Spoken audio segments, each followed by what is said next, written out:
अगर कोई पढ़ता है तो वो पहले खड़ा हो जाए, जिससे दूसरों को पता चले कि हाँ ये पढ़ेंगे वचन, क्योंकि कहीं ऐसा ना हो दो जने खड़े हो जाए पढ़ने लगे। तो अगर किसी को पढ़ना है तो खड़ा हो जाए, नहीं पढ़ना है तो कोई बात नहीं है। सबोपदेशक 3 अध्याय और उसकी पहली आयत, इसी में आज आपको अभी के सवाल जवाब मिल जाएंगे। सबोपदेशक 3 अध्याय उसकी पहली आयत, हर एक बात का एक अवसर और प्रत्येक काम का जो आकाश के नीचे होता है एक समय है। एक क्या है? समय है। हर काम का समय है, और हर काम कैसे करना चाहिए? समय पे करना चाहिए। हमारा शारीरिक जीवन है, सांसारिक जीवन है, सामाजिक जीवन है, आत्मिक जीवन है। 4 प्रकार से हमें जिंदगी जीने को, और 24 घंटे दिन और रात के, और हमें इसके ऊपर हमें अधिकार दिया है। शारीरिक, सांसारिक, सामाजिक और आत्मिक जीवन को तुम खुद अपना हिसाब से चुन लो। हमारे लिए दिया है कितना टाइम हमें, कितना देर बाइबल पढ़ना चाहिए, कितना घंटे की नौकरी करना चाहिए, कितने का क्या, कितने का क्या। लेकिन हर कार्य को समय के अनुसार करना चाहिए, तो वो अच्छा होता है। पर असमय करोगे तो वो वही चीज समय के अनुसार अच्छा होगा, वही समय के असमय करोगे वही नुकसानदायक होगा। आपने देखा होगा कई बार आपने वही दाल चावल खाया होगा, आनंद आया होगा, और किसी दिन वही दाल चावल खा के लूज मोशन लग गया होगा, है ना। वही खाना आपने खाया होगा, आनंद आया होगा, वही खाना खा के आपको उल्टियाँ हो गई होंगी। क्यों? क्योंकि समय का फर्क पड़ा। जिस समय आपने खाया तो उस समय आनंद का समय था, उस भोजन से आनंद मिला, आपको तंदुरुस्ती मिली। पर जिस समय आपने खाया वो समय आपको तकलीफ का था, मतलब वो समय नहीं खाना था, उस समय आपको तकलीफ, क्योंकि हमने समय का चुनाव सही नहीं किया, है ना। तो देखिए, अगर हम प्रभु के पास लेट आते हैं तो प्रभु को क्या करना चाहिए हमारे साथ? हमारा गड़बड़ी कहाँ है? हमारी आशीषों की रुकावटें कहाँ हैं? हम प्रभु के लिए जब समय देने की बारी आती है तो हम कहाँ हैं? हम आना लेट जाते हैं, जाना जल्दी चाहते हैं। पर नौकरी पे जाना जल्दी चाहते हैं और आना लेट चाहते हैं। हम चाहते हैं मालिक 8 घंटे की जगह 10 घंटे करवा ले, 12 घंटे करवा ले, 16 घंटे करवा ले, 20 घंटे करवा ले, यानी ओवर टाइम मिले। उसको क्या बोलते हैं? Over time. तो देखिए, हम संसारिक, इसका मतलब है कि हमारा ईश्वर कौन है? वो जिसने हमें बनाया, या वो जिसको हम बनाते हैं, यानी पैसा या परमेश्वर? कौन है हमारी जिंदगी में? मतलब ये नहीं है कि नौकरी नहीं करना है, बिजनेस नहीं करना है, पैसा कमाना नहीं है। पैसा नहीं कमाएंगे तो प्रभु का राज कैसे बढ़ाएंगे? पैसा नहीं अगर कमाएंगे तो हम दान कैसे देंगे? जब दान नहीं देंगे तो इस मंदिर की एसी सही कैसे होगी? बिजली फिटिंग कैसे होगी? पानी फिटिंग कैसे होगा? बाकी खर्चे, बिजली का बिल कैसे भरा जाएगा? पानी का बिल कैसे भरा जाएगा? एक देखो इधर भी एलईडी खराब हो गई, ठीक है ना, और भी बहुत कुछ है, कूलर भी लगना चाहिए। तो इसका मतलब ये नहीं है कि पैसा नहीं कमाना, लेकिन पैसा ईश्वर नहीं बनना चाहिए, है ना। पति 4 भाई है, लेकिन सब पति नहीं बनना चाहिए। देवर को देवर बनना चाहिए, जेठ को जेठ बनना चाहिए, पति को पति बन के रहे, है ना। इसी तरीका से हमारा शारीरिक, सामाजिक, आत्मिक और सांसारिक 4 भाग में हमारा जिंदगी है। हमें चारों भाग में जिंदगी जीना है, लेकिन ठीक से जीना है। हमें प्रभु ने बुद्धि दी है, और नहीं दी है, नहीं है तो क्या करो? मांगो, प्रार्थना करो। प्रभु ने बुद्धि दी है तो इस्तेमाल करो, नहीं मिली है तो प्रार्थना करो, मांगो तो तुम्हें दिया जाएगा। लेकिन समय का सही इस्तेमाल करो। हमारी आशीष से रुकने का या ना मिलने का एक कारण ये भी है कि प्रभु को एंट्री करने के लिए आने की लेट करना चाहते हैं और जाने की, लेकिन इसी को संसार में जाने का जल्दी और आने का लेट, ऐसा क्यों? पैसा क्या हमें क्षमा देगा? पैसा क्या उद्धार देगा? क्या पैसा स्वर्ग में ले जाएगा? क्या पैसा संग जाएगा? पैसा मुसीबत में भी पड़ा डाल देता है ना? करोड़ों करोड़ों इकट्ठा किया और अब वो गले का फंदा बन गया। एक पुलिस की वर्दी पहन के, आप बोल रहे होंगे लाइव वचन शेयर कर रहे हो तो इसमें समाचार कहाँ से? एक खाकी वर्दी पहनने वाला 800 करोड़ की इमारतें बरेली में, दिल्ली में, दुनिया में, कितनी तनख्वाह होगी? किसके पीछे भागा? किसके पीछे भागा? पैसे के पीछे। कहाँ गया? जहाँ सबको डालता था खुद चला गया।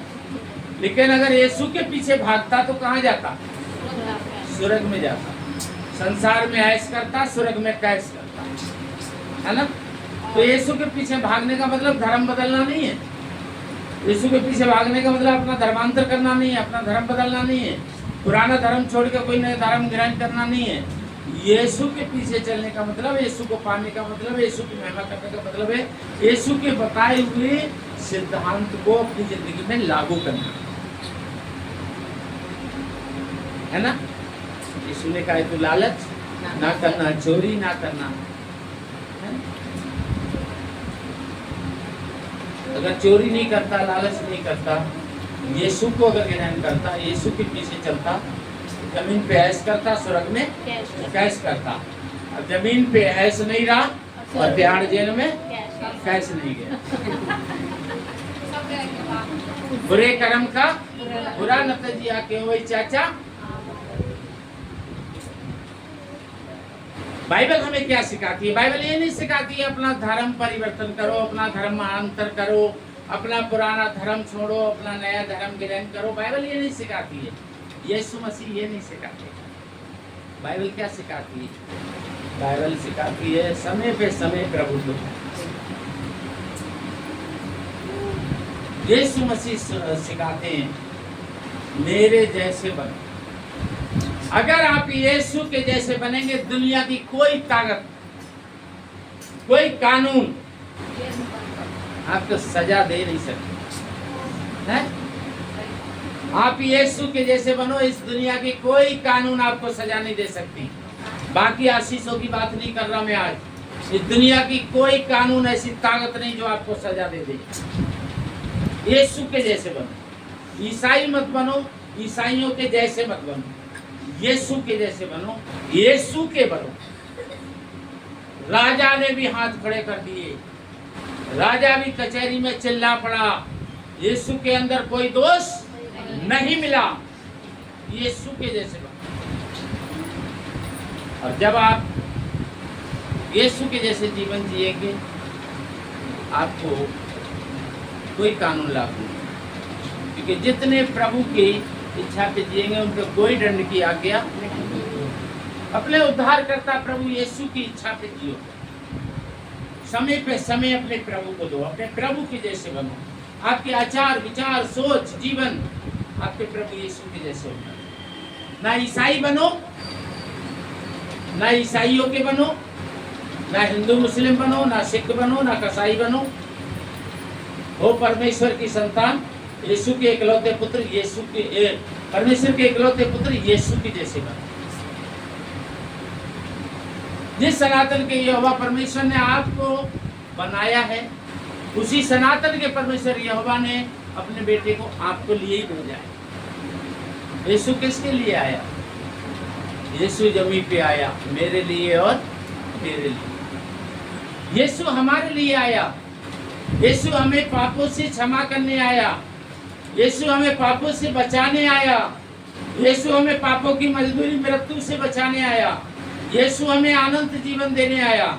यीशु हमें उद्धार देने आया। यीशु हमें छुटकारा देने आया।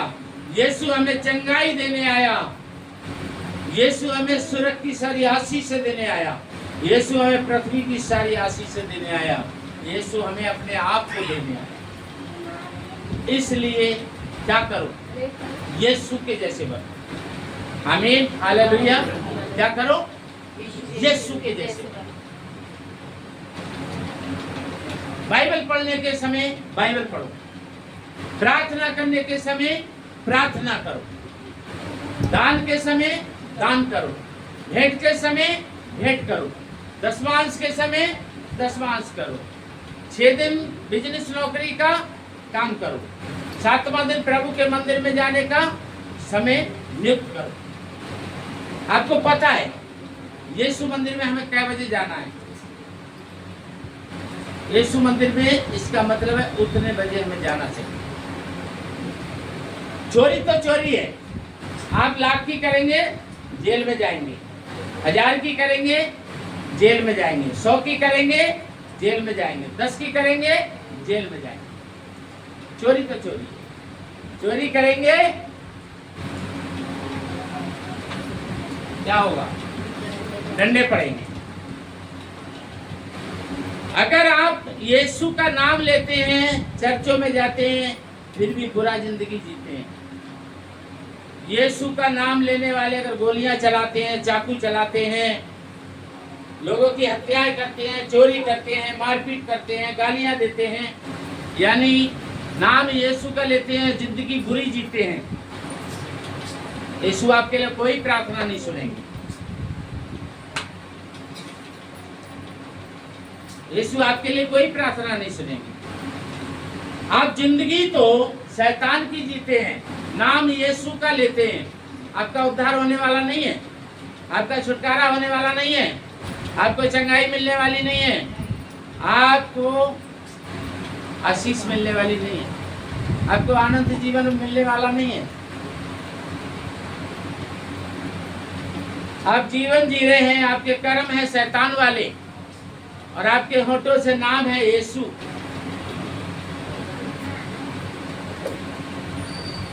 आपको कुछ मिलने वाला नहीं। फिर आप में, धर्म परिवर्तन वालों में, घर वापसी वालों में, धर्मांतर वालों में, नाम बदलने वालों में और आप में कोई फर्क नहीं। आप अपना नाम थॉमस रख लो, जॉनसन रख लो, जोनाथन रख लो, सैमसन रख लो, लूका रख लो, कुछ भी रख लो। ज्यादा से ज्यादा लोग यहूदा छोड़ के ही ईसाई लोग नाम रखते हैं। ईसाइयों में एक नाम कम मिलेगा, कौन सा? यहूदा किरास। अब्राहम मिलेगा, मूसा मिलेगा, नूह मिलेगा, पीटर मिलेगा, पतरस मिलेगा, सब मिलेंगे। नाम कुछ भी रख लो, कुछ होने वाला नहीं है। कपड़े कैसे भी पहन लो, कुछ होने वाला नहीं है। श्रृंगार खूब करो या बिल्कुल छोड़ दो, कपड़े खूब फटे कटे पहनो या बिल्कुल ही मत पहनो, या रजाई ओढ़ के रहो, कुछ होने वाला नहीं। आप बिल्कुल मांस मच्छी के चक्कर में गोभी भी खाना बंद कर दो, उसमें भी लंबी लंबी सुड़ी होती है। शिमला की मिर्च तक खाना बंद कर दो, उसमें भी सुड़ी होती है। ठीक है, दालें खाना बंद कर दो क्योंकि उसमें रुनी होती है। चावल खाना बंद कर दो, उसमें घुनी होती है, बहुत महीन महीन, है ना। कितने भी शाकाहारी मांसाहारी जो मर्जी बच जाओ, पर सुरंग में जाने वाले नहीं, पर सुरंग में जाने वाले नहीं। सब कुछ किया तुमने, पर तुमने यीशु की इच्छा पे जीवन नहीं जिया, तो सब कुछ तुम्हारी जिंदगी में क्या है? व्यर्थ है। सब उपदेशक 1 का 2, सब कुछ व्यर्थ है। आपने अपना नाम बदल लिया, काम बदल लिया, कपड़ा बदल लिया, खान पान बदल लिया, चर्च बदल लिया, पास्टर बदल लिया, धर्म बदल लिया, और क्या रह गया? बस। पर क्या नहीं बदला? अपने आप को नहीं बदला। क्या नहीं बदला? अपने आप को नहीं बदला। चर्च से निकले फिर वही बदमाशी, वही गुंडा करती, अपने आप को नहीं बदला।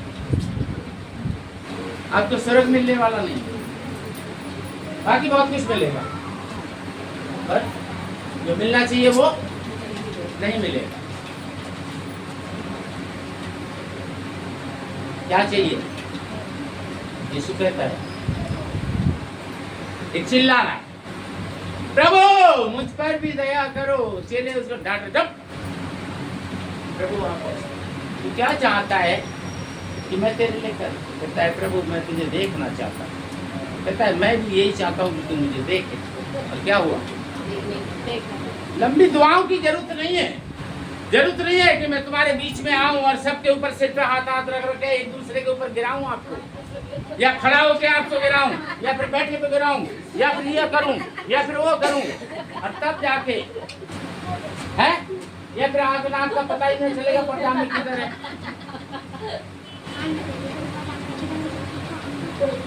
प्रभु में वो पावर है, देखो कपड़े के अंदर से भी दिखा है,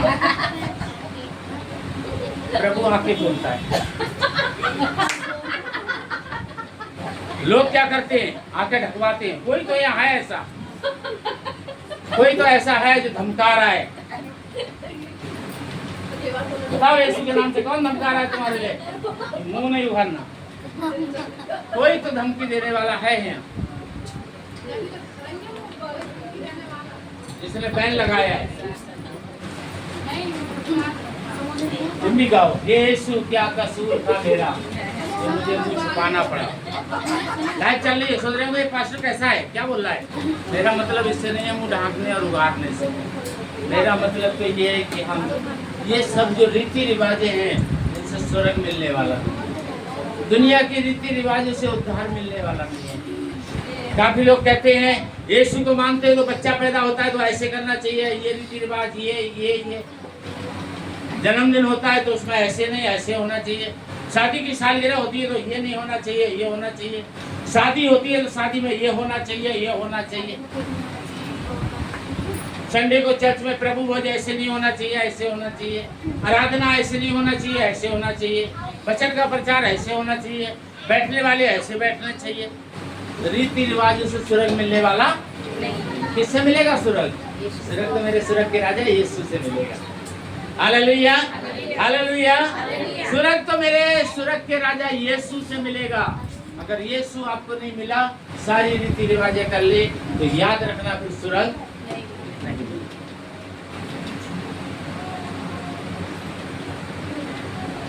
काफी लोग शादियों में इतनी वाद विवाद करते हैं, शादी ऐसे होना चाहिए, वैसे होना चाहिए। आदम अब्बा की शादी कैसे हुई थी? है आदम अब्बा की शादी कैसे हुई थी? डेडिकेशन, नामकरण, छठी यानी सुन्नत यानी मुसलमानी, सब भाषा में बोला है। कैन के रावेल की कैसे हुई थी? रीति रिवाजों में आपको भरमाने वाले, बहकाने वाले बहुत मिलेंगे।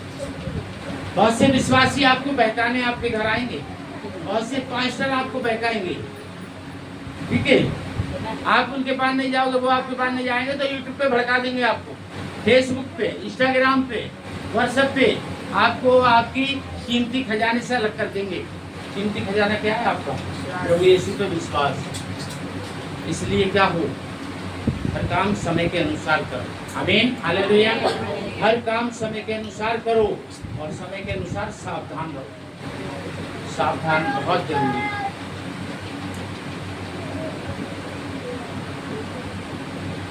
आप अगर आलू बैगन भी खरीदने रेडी पे जाते हो तो कैसे खरीदते हो? ऐसे भर लेते हो? कैसे करते हो? छाटते हो ना, छाटते हो। टाइम लगता है उसमें? नहीं। क्यों हुआ क्यों नहीं कहते भैया जल्दी है, बस तू भरते ऐसी। वहाँ तुम्हारे पास टाइम कहाँ से है? प्रभु की महिमा के लिए टाइम नहीं है, बाइबल पढ़ने के लिए टाइम नहीं है, प्रार्थना करने के लिए टाइम नहीं है, गीत गाने के लिए टाइम नहीं है, प्रभु के घर में जाने के लिए टाइम नहीं है। सब्जी खरीदने के लिए तो आप 10 मिनट की जगह आधा घंटा लगा रहे हो, कहाँ से टाइम मिलेगा? और अगर आपके घर के दरवाजे के सामने डंडे चलने लगे तो टाइम ही टाइम है। दूध गर्म हो रहा था या चाय बन रही थी,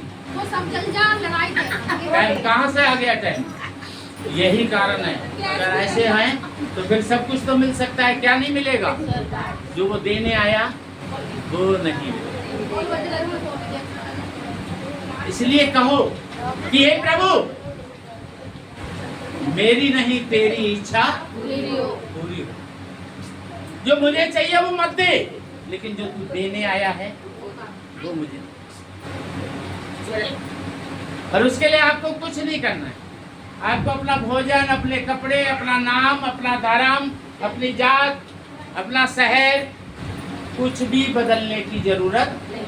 पहला पत्रस पहला अध्याय आज मैं बहुत लंबा प्रचार नहीं कर रहा हूँ।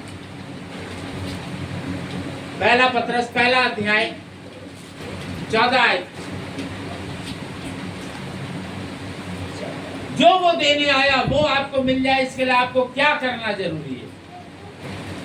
14 पहला पत्रस 1:14। आज्ञाकारी बालकों के समान अपनी अज्ञानता के समय भी पूरी अभिलाषाओं के सदृश ना बनो। पहला पत्रस 14 पहला पत्रस 14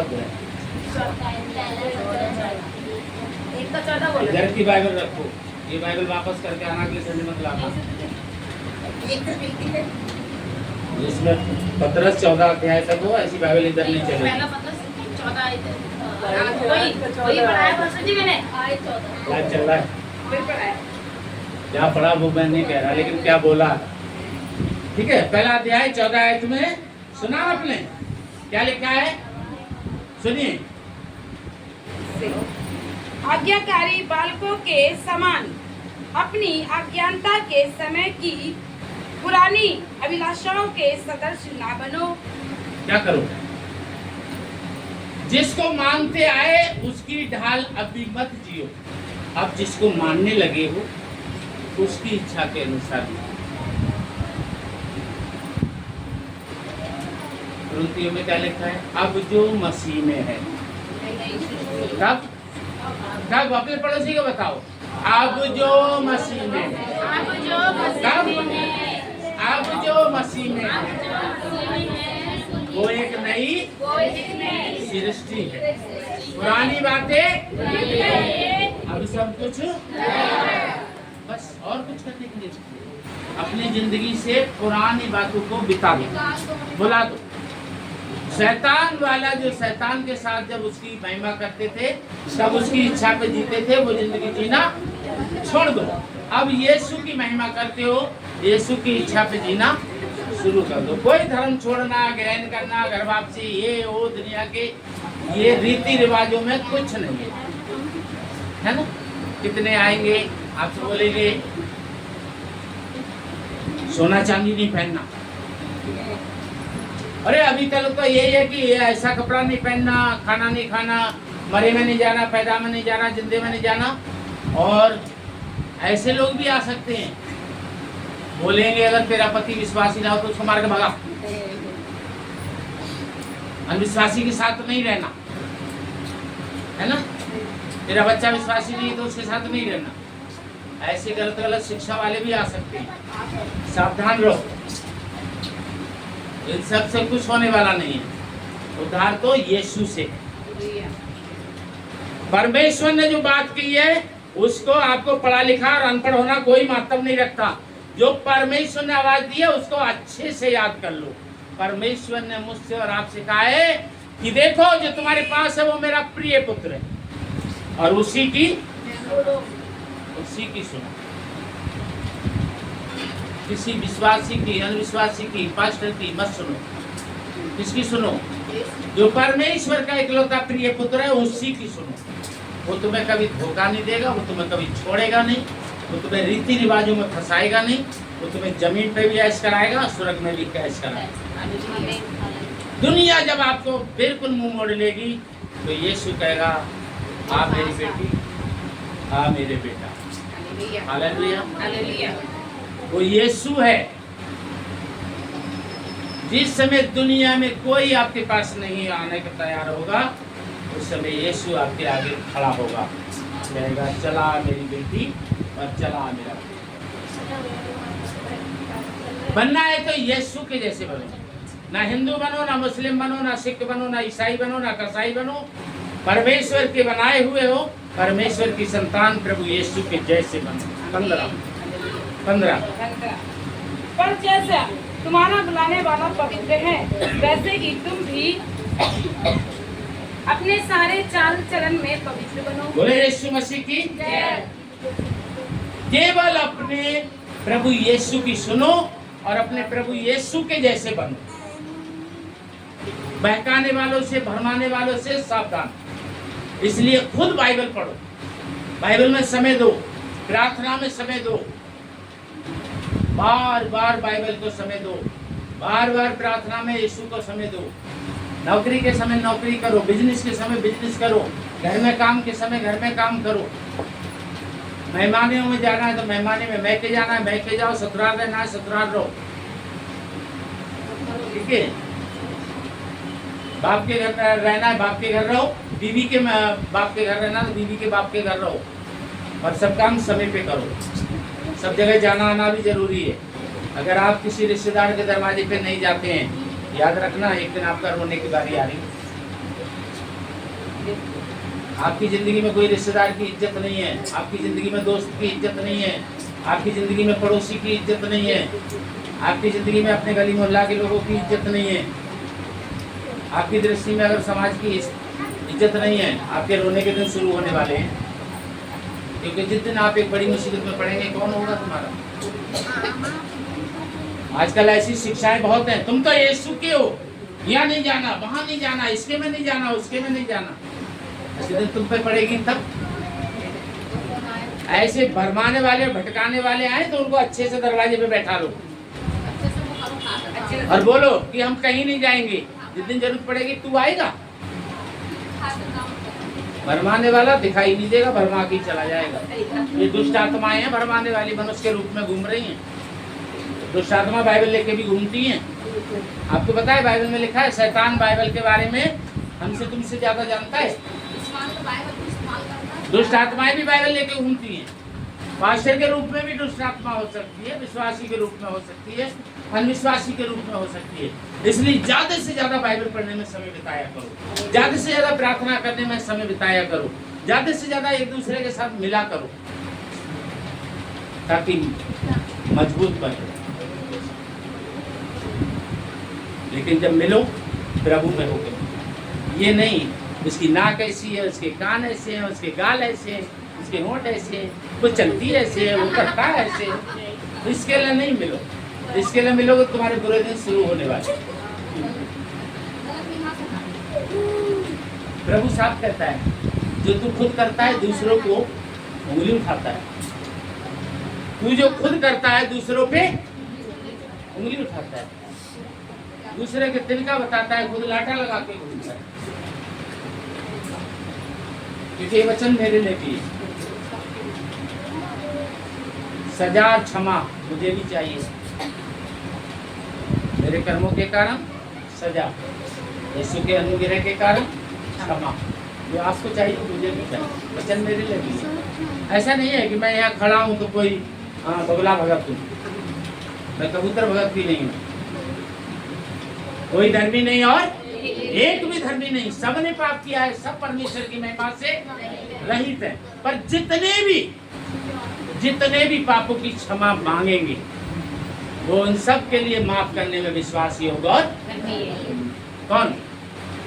जो ये बात कहता है 16 क्योंकि लिखा है पवित्र बनो क्योंकि मैं पवित्र हूं। जो ये बात कहता है वो क्षमा करने में, उद्धार करने में, संसार में ऐश कराने में, स्वर्ग में कैश कराने में विश्वासी होगा और धर्मी। और उसका नाम यीशु है। उसका नाम यीशु। यीशु यीशु बोल तेरी व्यादा, बोले यीशु मसीह की जय। मुझे लगता है और लंबा प्रचार करने की जरूरत नहीं है, बस जरूरत हमें यीशु की। अपना धर्म बदलना या छोड़ना, ग्रहण करना, दुनिया की रीति रिवाजों में पड़ना, ऐसा कपड़ा नहीं पहनना, ऐसा खाना नहीं खाना, ये काम नहीं करना, वो काम नहीं करना, यहाँ नहीं जाना, वहाँ नहीं जाना, मुझे लगता है इन सब की हमें जरूरत है। हालेलुया। प्रभु कहते हैं जो तुम्हारा दिल करता है, जो तुम्हें मिलता है, समझ में आया? जो तुम्हारा मन करता है और जो कुछ तुमको मिलता है, धन्यवाद करके ग्रहण करो, धन्यवाद करके। और गर्मी के अनुसार, अब गर्मी में है निरा तेल में पकौड़े डुबा के हैं, तो फिर क्या होगा? एक घर में 6 जने बाथरूम तो एक ही होगा ना।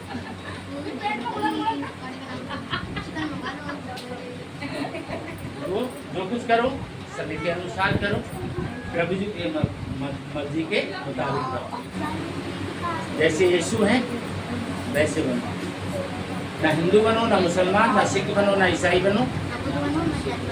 यीशु ने दी है तुम्हें क्रूस पर कुर्बानी, अपने यीशु के समान बनो। बोलो यीशु मसीह की, प्रभु की इच्छा हुई तो खुद मिलाएगा आपसे। जय मसीह।